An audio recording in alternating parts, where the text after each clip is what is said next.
जय श्री कृष्णा, राधे राधे। भगतजनों, आप सभी का हमारे YouTube चैनल श्री कृष्ण दीवानी में हार्दिक स्वागत है। आज मैं आप सबके समक्ष संतोषी माता की शुक्रवार व्रत की विधि और कथा प्रस्तुत कर रही हूँ। यदि आपको यह कथा पसंद आए तो इस वीडियो को आप लाइक करें और कमेंट बॉक्स में संतोषी माता की जय लिखिएगा। सर्वप्रथम इस व्रत की विधि आपको बताती हूँ। शुक्रवार के दिन इस व्रत को किया जाता है। शुक्रवार के दिन प्रातःकाल सवेरे उठकर दैनिक कार्यों से निवृत्त होकर स्नान आदि से स्वच्छ होकर स्वस्थ वस्त्र धारण करें। तत्पश्चात एक पाटे पर लाल कपड़ा बिछाएं। मां संतोषी की एक मूर्ति की स्थापना करें। तत्पश्चात वहां एक लोटा जल भरकर रखें। उस जल के ऊपर गुड़ चने से भरी एक कटोरी रखें। तत्पश्चात इस व्रत की कथा को कहें। घी का एक दीपक जलाएं। दीपक के नीचे कुछ चावल या फिर गेहूं के दाने रखें। माँ को कुमकुम का तिलक करें, स्वयं को तिलक करें तथा उस कलश को तिलक करें, दीपक को तिलक करें। तत्पश्चात हाथ में गुड़ और चना लेकर इस व्रत की कथा को सुने। कथा के बीच बीच में संतोषी माता की जय हो, संतोषी माता की जय हो। इस प्रकार कथा में बीच बीच में पूर्ण भाव के साथ माता की जय जयकार बोलते जाएं। कथा पूर्ण होने के पश्चात माता की आरती करें। आरती पूर्ण होने के पश्चात कलश के जल को घर में सब जगह पर छिड़क दें। बच जाए जो पानी, उस पानी को तुलसी की क्यारी में डाल दें। गुड़ और चना जिसे हाथ में लेकर इस कथा को सुना गया है, उस गुड़ और चने को गाय को खिला दें। जो गुड़ और चना कलश के ऊपर रखा गया था, उस गुड़ और चने को प्रसाद के रूप में सबको वितरण कर दें और स्वयं भी लें। जब आप एक समय भोजन करें, उस समय इस प्रसाद को ग्रहण करें। इस विधि के द्वारा पूर्ण श्रद्धा और प्रेम से प्रसन्न मन से इस व्रत को करें। अब मैं आपको इस व्रत की उद्यापन की विधि बताती हूँ। उद्यापन में 2.5 सेर खाजा, मोमनदार पूड़ी, खीर, चने का साग और नैवेद्य रखें। घी का दीपक जलाकर संतोषी माता की जय जयकार बोलें और नारियल फोड़ें। इस दिन घर में कोई भी खटाई न खाए और न स्वयं खटाई खाएं और न किसी को खटाई खाने के लिए दें। इस दिन 8 लड़कों को भोजन कराएं। देवर, जेठ, घर कुटुंब के लड़के मिलते हों तो दूसरों को भी नहीं बुलाना चाहिए, अन्यथा दूसरों को बुला सकते हैं। उन्हें खटाई की कोई वस्तु न खाने के लिए दें तथा भोजन कराकर उन्हें यथाशक्ति दक्षिणा दें। इस प्रकार इस व्रत की उद्यापन विधि करें। आइए अब हम सब इस व्रत की कथा सुनते हैं। सब बोलिए संतोषी माता की जय। पुराने समय की बात है। एक बुढ़िया माई थी। उस बुढ़िया माई के 7 पुत्र थे। 7 पुत्रों में से 6 पुत्र कमाने वाले थे और एक पुत्र निकम्मा था। बुढ़िया माई 6 की रसोई बनाती और उनको भोजन कराती और बाद में जो कुछ बचता वह 7वें बेटे को परोस देती। क्योंकि 7वां बेटा भोला था, मन में वह कुछ भी विचार नहीं करता था। एक दिन वह अपनी पत्नी से बोला कि देखो, मेरी माता मुझ पर कितना स्नेह रखती है। तब उसकी पत्नी बोली, क्यों नहीं, सबका जूठा बचा हुआ तुम्हें जो खिलाती है। तब वह कहने लगा, ऐसा कभी नहीं हो सकता। मैं जब तक अपनी माँ को यह करते हुए अपनी आंखों से नहीं देखूंगा, तब तक मैं तुम्हारी इस बात को नहीं मानूंगा। तब उसकी पत्नी उसे बोली कि देख लोगे तब तो मानोगे। फिर कुछ दिन के बाद एक बड़ा त्योहार आया। तब उस त्योहार पर घर में 7 तरह का भोजन और चूरमा के लड्डू बने। वह 7वां पुत्र अपनी माँ को परखने के लिए सिर दर्द का बहाना बनाकर पतला कपड़ा ओढ़कर रसोई में ही लेट गया और कपड़े में से वह सब देखता रहा। उसके 6 भाई भोजन करने के लिए आए। तब उसने देखा कि माँ ने उनके लिए सुंदर सुंदर आसन बिछाए हैं, 7 प्रकार की रसोई परोसी है। वह आग्रह करके उन्हें जिमाती है। वह यह सब देखता रहा। जब उसके 6 भाई भोजन करने के बाद चले गए वहां से, तब उसकी माँ ने उन सब की जूठी थालियों में से उन लड्डुओं के टुकड़ों को उठाया और उन सब को समेटकर एक लड्डू बनाया। जूठन साफ करके माँ ने अब अपने 7वें बेटे को पुकारा, उठ जा बेटा, 6 भाई तेरे भोजन करके चले गए हैं, बस तू ही बाकी है। उठ ना, कब खाएगा खाना। लड़का तो यह सब देख रहा था। अब लड़के को बड़ा ही आश्चर्य हुआ और गुस्सा भी आया। तब वह अपनी माँ से कहने लगा कि माँ, मुझे भोजन नहीं करना, मैं परदेश जा रहा हूँ। तब उसकी माता ने उससे कहा, कल जाता हो तो आज ही चला जा। तब वह लड़का बोला कि हाँ हाँ, आज ही जा रहा हूँ, और यह कहकर वह अपने घर से निकल गया। चलते समय उसे अपनी पत्नी की याद आई। उसकी पत्नी उस समय गौशाला में कंडे थाप रही थी।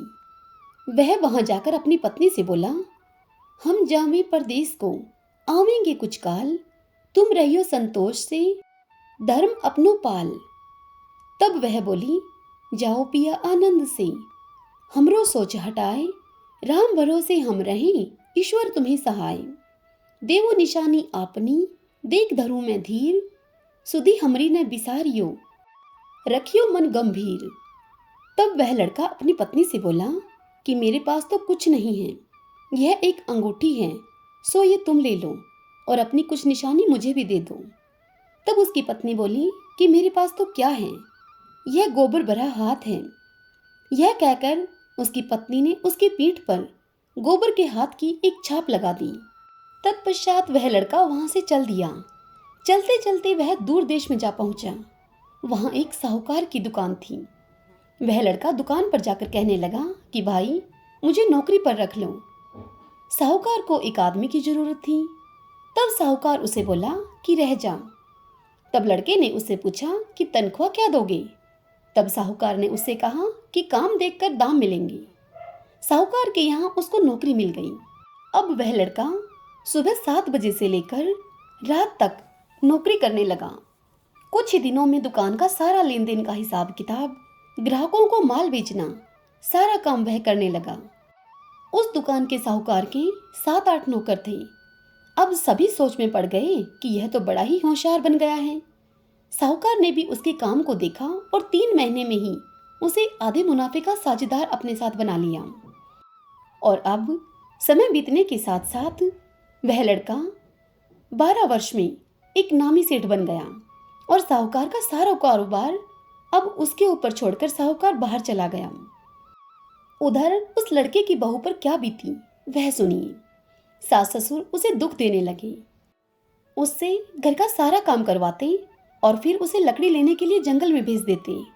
जब वह लकड़ी लेकर जंगल से घर आती तब उसके सामने उसकी सास आटे से बची हुई जो भूसी होती है उसकी रोटी बनाकर उसके सामने रख देती और फूटे हुए नारियल के नरेली में पानी रख देती। अब उस बहू के इसी तरह दिन बीतते रहे। एक दिन वह लकड़ी लेने के लिए जा रही थी जंगल में। तब रास्ते में बहुत सी स्त्रियां संतोषी माता का व्रत करती हुई उसे दिखाई दी। वह वहां पर खड़ी होकर उनकी कथा को सुनकर कहने लगी कि बहनों, तुम किस देवता का व्रत करती हो और इसके करने से क्या फल मिलता है? इस व्रत को करने की क्या विधि है? यदि तुम अपने इस व्रत का विधान मुझे भी कहोगी तो मैं तुम्हारा बड़ा एहसान मानूंगी। तब उनमें से एक स्त्री बोली कि सुनो, यह संतोषी माता का व्रत है। इस व्रत को करने से निर्धनता, दरिद्रता का नाश होता है, लक्ष्मी आती है और मन की समस्त चिंताएं दूर होती हैं। घर में सुख आने से मन को प्रसन्नता और शांति मिलती है। यह सुनकर वह बहू वहां से चल दी। रास्ते में लकड़ी के बोझ को उसने बेच दिया और उन पैसों से गुड़ चना लेकर माता के व्रत की तैयारी करके वह आगे चल दी। सामने एक मंदिर था। उस मंदिर को देखकर वह पूछने लगी कि यह मंदिर किसका है? तब लोगों ने उसे बताया कि यह संतोषी माता का मंदिर है। यह सुनकर माता के मंदिर में जाकर माता के चरणों में वह लौटने लगी और उनसे विनती करने लगी कि माँ, मैं निपट मूर्ख हूँ, व्रत के नियम को मैं नहीं जानती, मैं बहुत दुखी हूँ। हे माता, जगत जननी, मेरे दुख को आप दूर करो, मैं तेरी शरण में हूँ। माता को उसकी इस करुण भक्ति को देखकर माँ को उस पर दया आ गई। एक शुक्रवार उस बहू का बीता ही था कि दूसरे शुक्रवार को उसके पति का पत्र आया और तीसरे शुक्रवार को उसका भेजा हुआ पैसा भी पहुंच गया। पैसा आया हुआ देखकर जेठानियां मुंह सिकोड़ने लगी और कहने लगी कि इतने दिनों में इतना पैसा आया है, इसमें क्या बड़ाई है। और जेठानियों के लड़के उसे ताना देने लगे और कहने लगे कि काकी के तो अब पत्र आने लगे हैं, रुपया भी आने लगा है, अब तो काकी की खातिर बढ़ेगी। अब तो काकी बुलाने से भी नहीं बोलेगी। वह बहू बेचारी सरलता से कहती कि भैया पत्र आए या रुपया आए, हम सबके लिए तो अच्छा ही है। ऐसा कहकर आंखों में आंसू भरकर संतोषी माता के मंदिर में वह आकर मातेश्वरी के चरणों में गिरकर रोने लगी और कहने लगी कि माँ, मैंने तुमसे पैसा नहीं मांगा, मुझे पैसे से क्या काम है, मुझे तो अपने सुहाग से ही काम है। मैं तो अपने स्वामी के दर्शन और सेवा मांगती हूँ। तब संतोषी माता ने प्रसन्न होकर उससे कहा कि जा बेटी, अब तेरा स्वामी आएगा, तेरा सुहाग लौटेगा। यह सुनकर खुशी से वह बावली होकर घर जाकर काम करने में लग गई। अब संतोषी माता विचार करने लगी कि इस भोली पुत्री से मैंने कह तो दिया कि तेरा पति आएगा, पर वह आएगा कहाँ से? वह तो इसे स्वप्न में भी याद नहीं करता है। उसे याद दिलाने के लिए मुझे ही जाना पड़ेगा उसके पास।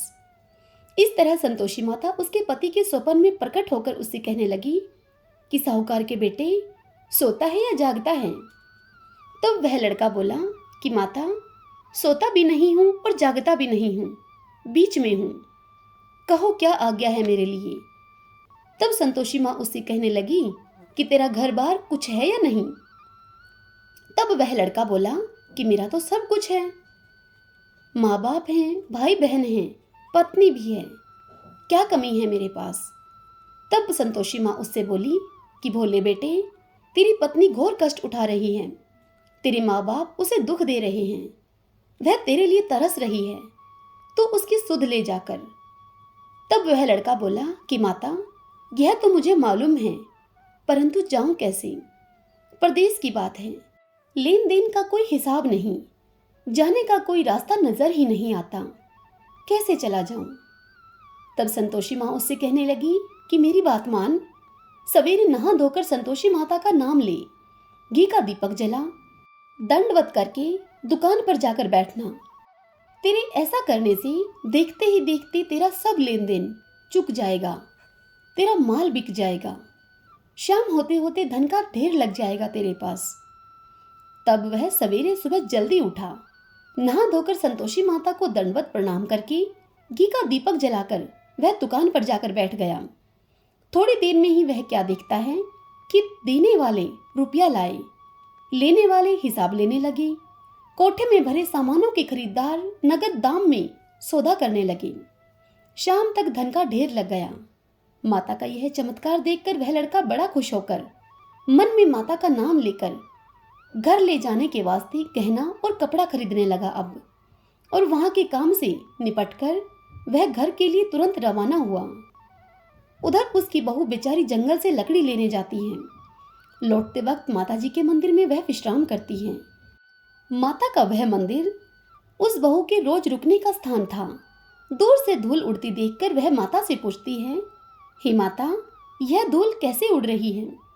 तब माँ उससे कहती है कि हे पुत्री, तेरा पति आ रहा है, अब तू ऐसा कर, लकड़ियों के 3 बोझ बना ले, एक नदी के किनारे रख, दूसरे को मेरे मंदिर में और तीसरा अपने सिर पर रख ले।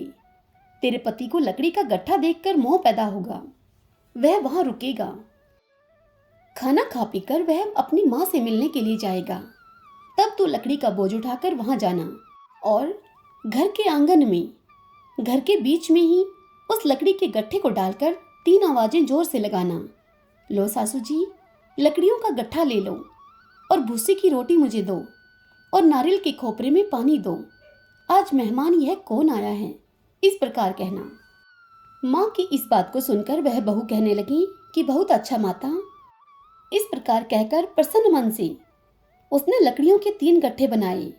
एक गट्ठा नदी के तट पर रखा, दूसरा गट्ठा माता के मंदिर में रखा। इतने में ही वह मुसाफिर वहां आ पहुंचा। सूखी लकड़ियों को देखकर उसकी इच्छा हुई कि यहीं वह निवास करे और भोजन बना खा पी करके वह अपने गांव आगे बढ़े। इस प्रकार भोजन बनाकर विश्राम लेकर वह अपने गांव को गया।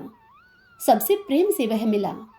उसी समय उसकी पत्नी सिर पर लकड़ी का गट्ठा लिए आती है वहां। तत्पश्चात वह बहू लकड़ी के उस भारी बोझ को आंगन में गिराकर जोर से 3 आवाजें लगाती है, लो सासू जी, लकड़ी का गट्ठा लो, भूसी की रोटी दो, नारियल के खोपरे में मुझे पानी दो, आज यह मेहमान कौन आया है, यह सुनकर उसकी सास अपने दिए हुए कष्टों को भुलाने के लिए कहती है कि बहू, ऐसा क्यों कहती है? तेरा पति ही तो आया है। आ बैठ, मीठा भात खा, भोजन कर, कपड़े गहने पहन। इतने में उसकी आवाज को सुनकर उसका पति बाहर आ जाता है और अंगूठी देखकर व्याकुल होकर अपनी माता से पूछता है, माँ, यह कौन है? तब उसकी माँ कहती है कि बेटा, यह तेरी बहू है। आज 12 वर्ष हो गए। बेटा, जब से तू यहाँ से गया है तब से ही यह सारे गांव भर में जानवर की तरह भटकती फिरती है। काम काज घर का कुछ यह करती नहीं है। 4 समय आकर भोजन खा जाती है और अब ये तुझे देखकर भूसी की रोटी, नारियल के खोपरे में मुझसे पानी मांग रही है। यह देखकर लड़का लज्जित हो जाता है और कहता है, ठीक है माँ, मैंने इसे भी देखा है और तुम्हें भी जानता हूँ। अब मुझे दूसरे घर की चाबी दे दो तो मैं उसमें जाकर रहूं। तब उसकी माँ कहती है कि ठीक है बेटा, जैसी तेरी मर्जी। इतना कहकर वह माँ चाबी का गुच्छा लड़के के सामने पटक देती है। बेटे ने चाबी लेकर दूसरे कमरे में, जो तीसरी मंजिल के ऊपर था, उस कमरे को खोलकर अपना सभी सामान वहां जमाया। एक दिन में ही वहां राजा के महल जैसा ठाठ बाट हो गया। अब क्या था, वे दोनों पति पत्नी सुखपूर्वक वहां पर रहने लगी। जब अगला शुक्रवार आया, बहू ने अपने पति से कहा कि मुझे संतोषी माता का व्रत का उद्यापन करना है। तब उसका पति बोला कि बहुत अच्छा, खुशी से करो। वह तुरंत ही उद्यापन की सब तैयारी करने लगी। अपने जेठ के लड़कों को वह भोजन के लिए कह आई। उन्होंने भी मंजूरी दे दी, परंतु जेठानी अपने बच्चों को सिखाती हैं कि देखो रे, भोजन के समय सब लोग खटाई मांगना उससे जाकर, जिससे कि उसका उद्यापन पूरा ही न हो।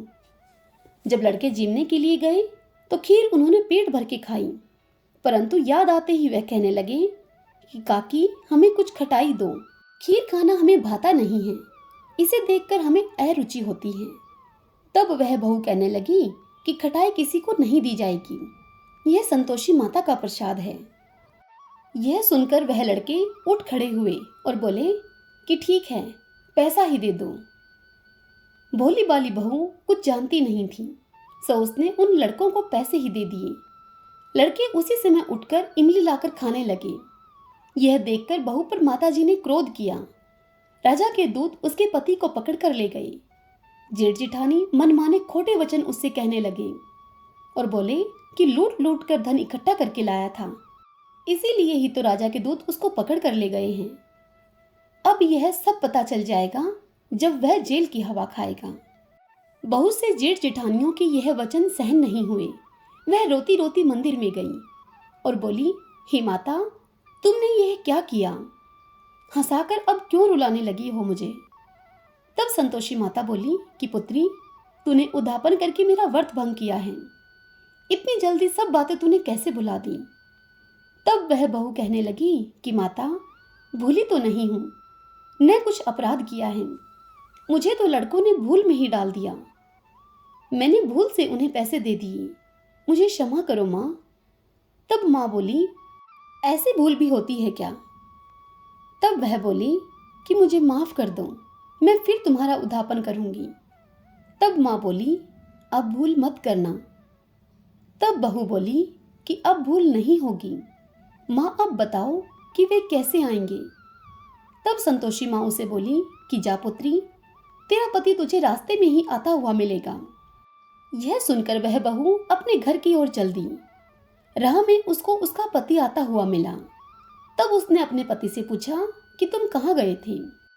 तब उसका पति कहने लगा कि इतना धन जो कमाया है उसका टैक्स राजा ने मांगा था, वह भरने गया था।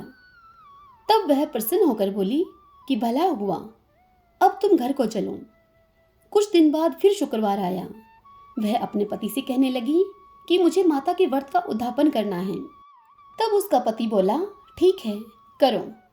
तत्पश्चात वह बहू जेठ के लड़कों को भोजन के लिए कहने के लिए गई। तब उसकी जेठानियों ने उसे एक दो बातें सुनाई और अपने लड़कों को कह दिया कि इसके घर जाकर तुम फिर से खटाई मांगना। अब लड़के उस बहू के घर गए भोजन के लिए। जैसे ही बहू ने भोजन परोसा, उन लड़कों ने खटाई मांगना शुरू कर दिया। हमें खीर खाना नहीं भाता, जी खराब होता है। काकी कुछ खटाई खाने के लिए दो। अब वह बहू पिछली बातों को याद करके उन लड़कों से बोली, खटाई तो खाने को तुम्हें नहीं मिलेगी, खाना है तो खाओ। इतना सुनकर वह लड़के उठकर चले गए। तत्पश्चात वह बहू ब्राह्मणों के लड़कों को बुलाकर लाई और उन्हें भोजन कराया। यथाशक्ति उन्हें दक्षिणा की जगह एक एक फल खाने के लिए दिया। इससे संतोषी माँ बड़ी प्रसन्न हुई। माता की कृपा होते ही 9वें मास में उस बहू को चंद्रमा के समान सुंदर पुत्र की प्राप्ति हुई। वह अपने पुत्र को लेकर प्रतिदिन माता जी के मंदिर में जाने लगी। अब एक दिन माँ ने सोचा कि यह रोज आती है, क्यों न आज मैं इसके घर चलूं, इसका आसरा देखूं तो सही। यह सोचकर संतोषी माता ने भयानक रूप बनाया। गुड़ और चने से सना मुख, ऊपर सूंड के समान होठ और उनके ऊपर मक्खियां भिनभिना रही थीं। दहलीज पर पांव रखते ही उसकी सास चिल्लाई, देखो रे, कोई चुड़ैल चली आ रही है। लड़कों, इसे भगाओ, नहीं तो किसी को यह खा जाएगी। लड़के उससे डरने लगे और चिल्ला चिल्लाकर खिड़की दरवाजे सब बंद करने लगे। बहू रोशनदान से यह सब देख रही थी। प्रसन्नता से पागल होकर वह बहू अब चिल्लाने लगी, आज मेरी माता मेरे घर आई है, आज मेरी माता मेरे घर आई है। इस प्रकार कहकर बच्चे को दूध पीने से उसने हटा दिया। इतने में ही सास का क्रोध फूट पड़ा और वह बोली, इसे देख कैसी उतावली हुई भागी जा रही है, बच्चे को भी इसने पटक दिया है। इतने में माँ के प्रताप से जहां देखो वहीं लड़के ही लड़के उसे नजर आने लगे। तब बहू बोली, माँ जी, जिनका मैं व्रत करती हूँ यह वही संतोषी माता है। इतना कहते कहते ही उस बहू ने झट से घर के सारे किवाड़ खोल दिए। सब ने माता के चरण पकड़ लिए और उनसे विनती करने लगे और बोले, हे माता, हम मूर्ख हैं, पापी हैं, अज्ञानी हैं, तुम्हारे व्रत की विधि हम नहीं जानते, तुम्हारा व्रत भंग करके हमने बड़ा अपराध किया है। हे संतोषी माता, आप हमारे अपराध को क्षमा करो। हे माता, हम पर प्रसन्न हो। इस प्रकार संतोषी माँ उन पर सब पर प्रसन्न हुई। माता ने बहू को जैसा फल दिया वैसा माता सबको दे, जो पढ़े उसका मनोरथ पूर्ण हो। सब बोली संतोषी माता की जय। आइए अब हम सब संतोषी माता की आरती करें। जय संतोषी माता, जय संतोषी माता, अपनी सेवक जन की सुख संपत्ति दाता। जय संतोषी माता, जय संतोषी माता, सुंदर चीर सुनहरी माँ धारण कीनो, हीरा पन्ना दम के तन श्रृंगार लीनो।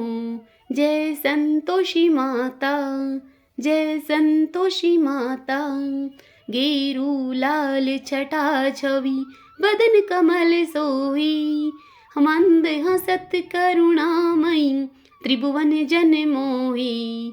जय संतोषी माता, जय संतोषी माता, स्वर्ण सिंहासन बैठी चंवर डुरे प्यारे, धूप दीप मधुमीवा भोज धरे न्यारी। जय संतोषी माता, गुड़ अरुचना परम प्रिय, ताम संतोष कियो, संतोषी कहलाई भगतन वैभव दियो। जय संतोषी माता, जय संतोषी माता, शुक्रवार प्रिय मानत आज दिवस सोही, भगत मंडली छाई कथा सुनत मोही। जय संतोषी माता, जय संतोषी माता, मंदिर जगमग ज्योति मंगल ध्वनि छाई, विनय करी हम सेवक चरणन सिर नाई। जय संतोषी माता, जय संतोषी माता, भक्ति भावमय पूजा अंगीकृत कीजिए, जो मन बसे हमारे इच्छित फल दीजिए। जय संतोषी माता, जय संतोषी माता, दुखी दारिद्री रोगी संकट मुक्त किए, बहुधन धान्य भरे घर सुख सौभाग्य दिए। जय संतोषी माता, जय संतोषी माता। ध्यान धरी जो तेरा वांछित फल पायो, पूजा कथा श्रवण कर घर आनंद आयो। जय संतोषी माता, जय संतोषी माता। चरण गहे की लज्जा राखियो जगदम्बे, संकट तू ही निवारी दयामयी अम्बे। जय संतोषी माता, जय संतोषी माता। संतोषी माँ की आरती जो कोई जन गावे, रिद्धि सिद्धि सुख संपत्ति जी भर की पावे। जय संतोषी माता, जय संतोषी माता। सब बोलिए संतोषी माता की जय।